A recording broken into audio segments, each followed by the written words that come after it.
بسم اللہ الرحمن الرحیم. ناظرین، آج میں آپ کو پہلے ہی ایک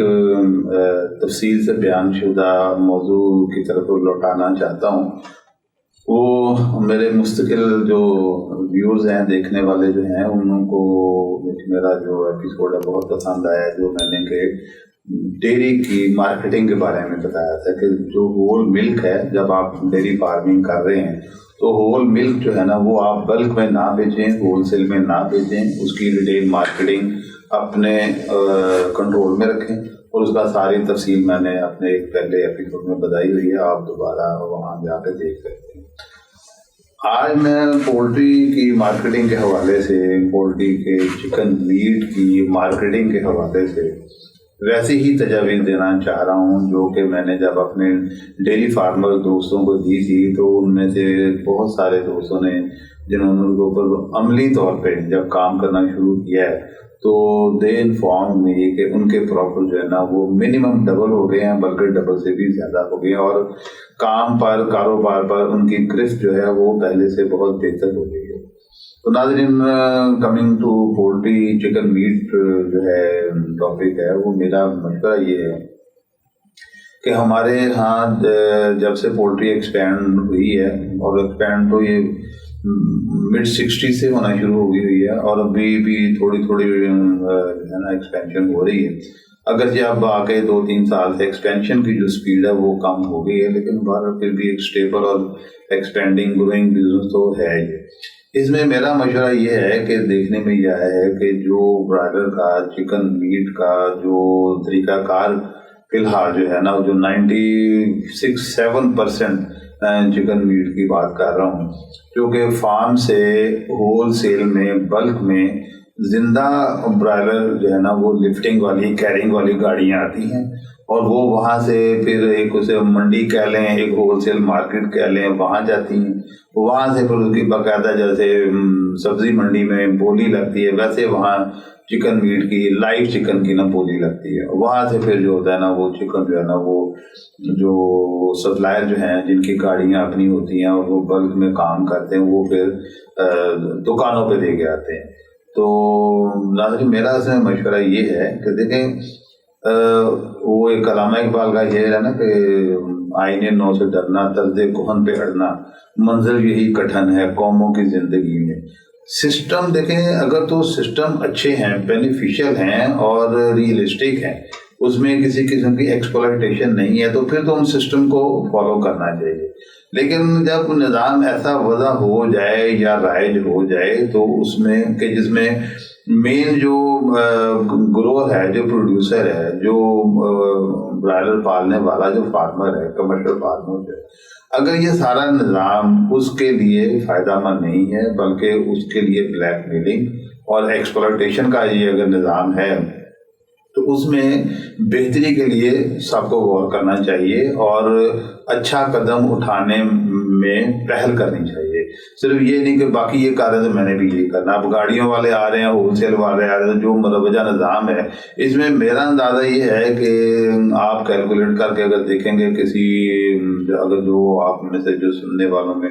دیکھنے والوں میں جن کو عملی طور پہ پولٹری کا تجربہ ہے، وہ میری اس بات سے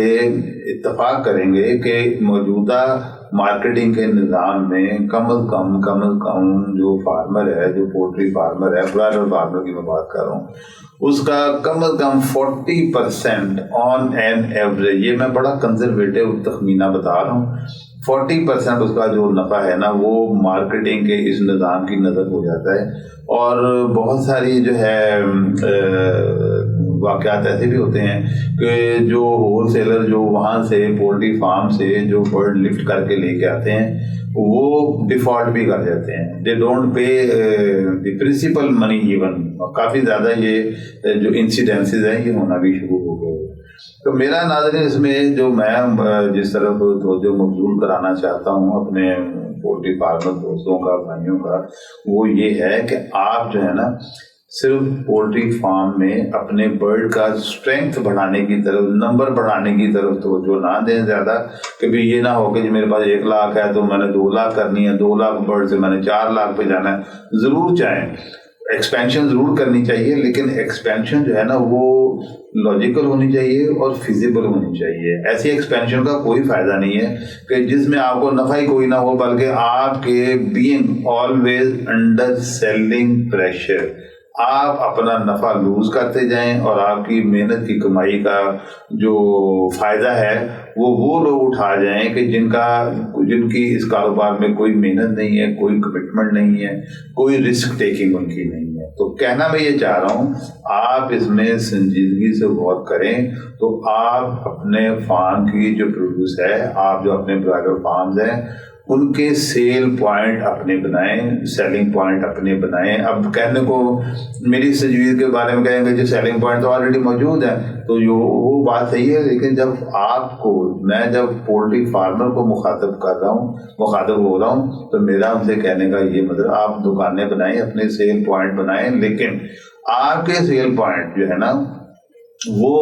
جو پولٹری چکن میٹ کے جو کنزیومر ہیں، جو گاہک ہیں، ان کو باقی عام جو اس وقت جو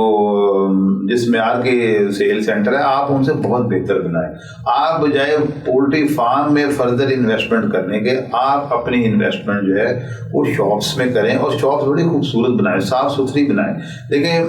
اگر آپ مٹن شاپس کو بھی دیکھیں تو مٹن شاپس پہلے صرف پھٹے کی شکل میں ہوتی تھی، باہر اوپن میں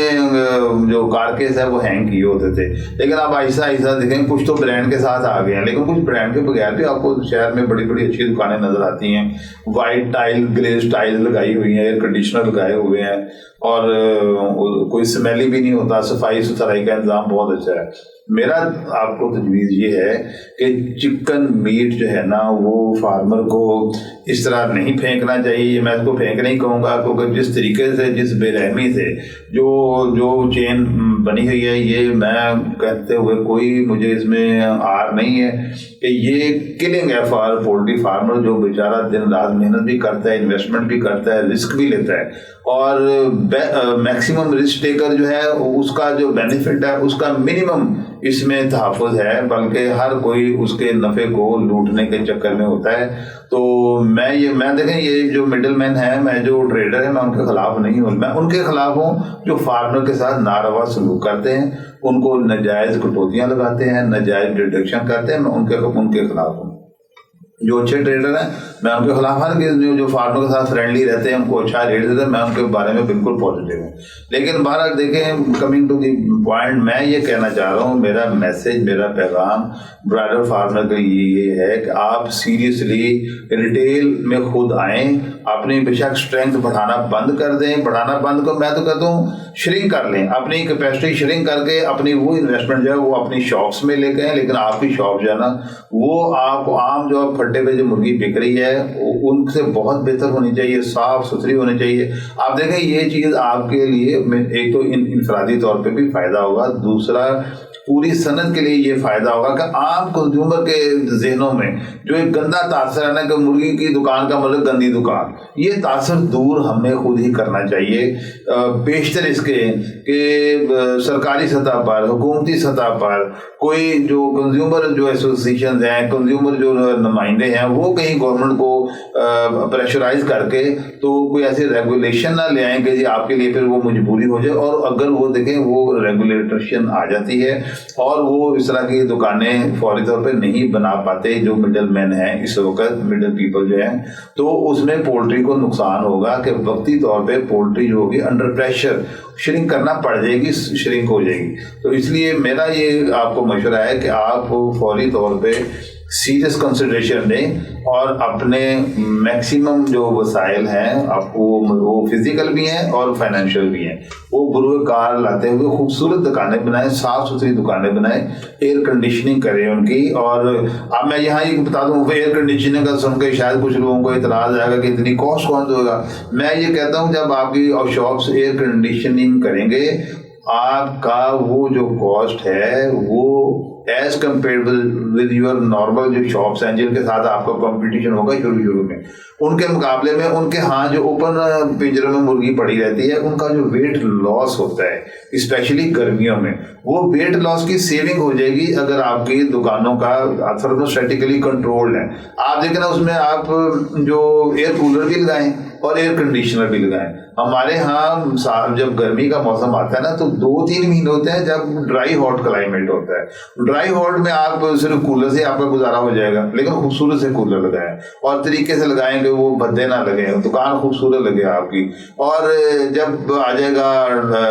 ہاٹ ہیومڈ ویدر آ جائے گا، پھر وہ جو ہے نا کولر وہ ناکارہ ہو جائیں گے، ان افیکٹو ہو جائیں گے. اس وقت آپ ایئر کنڈیشننگ چلا رہے 2-3 مہینے میں سال کے جو ہے.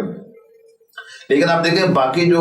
ہمارے جو آتے ہیں اکتوبر، نومبر، دسمبر، جنوری، فیبروری، مارچ کے جو مہینے ہیں، یہاں آپ کو کچھ بھی نہیں چاہیے. یہاں سمپل آپ کو فریش ایئر چاہیے ہوگی، اس کا آپ انتظام ایسا کر لیں. وہ ہر ایک شاپ کی جو ہے نا لوکل لوکیشن کے لحاظ سے ڈیزائن کیا جا سکتا ہے، and it is not very expensive. یہ آپ یقین رکھیں کہ آپ کا جو ہے نا اس میں آپ سیریس کنسیڈریشن دیں. جن بھی دوستوں نے اس کے بارے میں فردر میرے سے مشورہ کرنا ہو تو میرے آپ آ کے مجھے کمنٹس میں پوچھ لیں، میں آپ کو ان کے سوالوں کا جواب بھی دوں گا. Thank you.